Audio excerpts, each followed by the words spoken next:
हमारे पीएचई के हमारे जो भाई हैं, जो भी जितने भी डेली वेजर हमारे जम्मू कश्मीर में कितने परेशान बैठे हुए हैं, रोज़ धरने पर धरना हो रहा है, धरने पर धरना हो रहा है। मैं सर जी आपको बताना चाहता हूँ कि जैसे लोगों में एक उम्मीद जागी थी कि म्यूनसिपल कॉरपोरेशन के जम्मू में चुनाव हो रहे हैं, असेंबली के चुनाव हुए, काफ़ी देर हो गया, डिज़ाल्व पड़ी हुई है असेंबली हमारी जम्मू कश्मीर की। तो इसके लिए लोगों में एक उम्मीद जागी थी।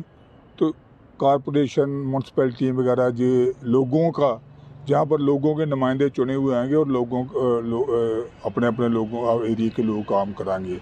लेकिन जब लोगों ने इतनी मेहनत की, बिल्कुल प्रिपेयर लोग हो गए, तो एकदम ऊपर से आदेश मिलता है कि ये जो कॉरपोरेशन का इलेक्शन है इसको बंद किया जाता है और नए सिरे से इसका दोबारा इसका जो आदेश दिया जाएगा।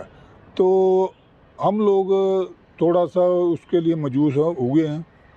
हमें ये पता नहीं क्यों इन्होंने ये जो कॉरपोरेशन इलेक्शन है बंद कर दिए। मुझे लगता है जहाँ तो बीजेपी ये डरी हुई है, घबराई हुई है। जैसे आपने देखा कि करगिल के चुनाव आपके सामने आए, वहाँ पर उनको 2 सीटें मिली हैं। तो मुझे लगता है कि उसको देखते हुए और जहाँ उसको मद्देनज़र रखते हुए उन्होंने ये जो हमारे जम्मू कश्मीर के ना कॉरपोरेशन के चुनाव वो बंद कर दिए। देवराज जी, कितना ज़रूरी है जम्मू कश्मीर में चुनाव? क्योंकि जिस तरह से आप देखते हैं कि जम्मू कश्मीर के जो आवाम है वो उनका कहना है कि हमारे ऊपर जो है ज़बरदस्ती थोपे जा रहे हैं। जिस तरह से पहले प्रॉपर्टी टैक्स की बात की जाए, उसके बाद स्मार्ट मीटर्स आ गए, फिर जम्मू स्मार्ट सिटी के अंदर बहुत सारे लोग जो हैं वो परेशान हैं। किस तरह से देखते हैं? असलम जी, मैं आपका इसके लिए धन्यवाद करता हूँ कि जो आपने जी इस बात पर जी शुरू किया है।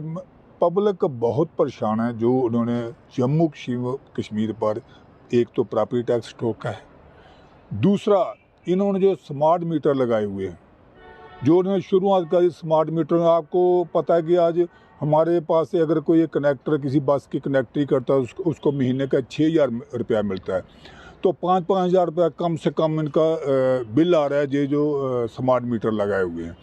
तो ये तो मतलब जम्मू कश्मीर की जनता का ये खून चूस रहे हैं। दूसरा आप देख रहे हैं हमारे जम्मू कश्मीर में अंदर कितनी बेरोज़गारी पड़ी हुई है, उसकी तरफ कोई तवज्जो नहीं है। हमारे पीएचई के हमारे जो भाई हैं, जो भी जितने भी डेली वेजर हमारे जम्मू कश्मीर में कितने परेशान बैठे हुए हैं, रोज़ धरने पर धरना हो रहा है, धरने पर धरना हो रहा है। उनको उम्मीदें हैं कि जम्मू कश्मीर में सरकार आएगी, तो सरकार आने के बाद जो है उनको कहीं ना कहीं एडजस्ट किया जाएगा।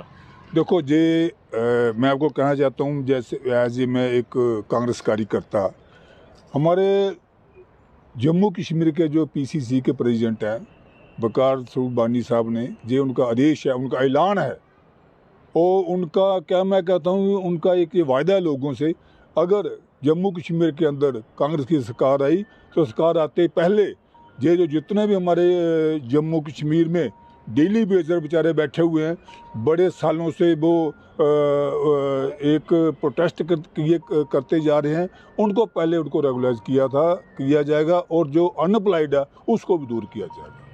इलेक्शन कितना ज़रूरी है जम्मू कश्मीर में लोगों की शांति के लिए कहें या फिर यूँ कहें कि जो कि बेरोज़गारी बहुत ज़ोरों से फैली हुई है? देखो सर, ऐसा है, डेमोक्रेसी बड़ा ज़रूरी है, क्योंकि अगर डेमोक्रेसी ना आई तो इट मीन्स हम अंग्रेज़ों के ज़माने के गुलाम ही हैं। अभी जो डिक्टेटरशिप है, तानाशाही है, हर जगह तानाशाही चल रही है। तो अगर डेमोक्रेसी हो, जहाँ पर लोगों की चुनी हुई सरकार है, तो लोगों की सरकार हो जिससे लोगों के छोटे मोटे जितने भी बड़े काम तो हम कह नहीं सकते, जो छोटे मोटे काम अब लोगों के ज़रूर हो सकते हैं। अगर डिक्टेटरशिप रही तो लोगों के काम नहीं हो सकते। इसलिए डेमोक्रेसी बहुत ज़रूरी है और चुनाव बहुत ही ज़रूरी है, मतलब जम्मू कश्मीर के अंदर। आखिर में आपसे मैं कहना चाहूँगा, जो लोग हमें देख रहे हैं उनके लिए क्या मैसेज रहेगा आपका?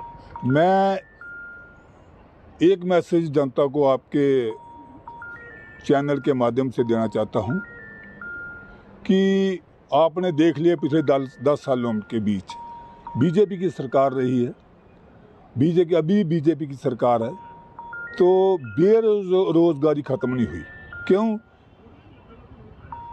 बीजेपी सरकार ने कहा था कि जब हमारी सरकार आएगी हिंदुस्तान के अंदर, हम 2 करोड़ नौकरियां 1 साल के नौजवानों को देंगे। 15-15 लाख रुपए हर एक किसान, किसी बुजुर्ग, हर खाते में जाएंगे।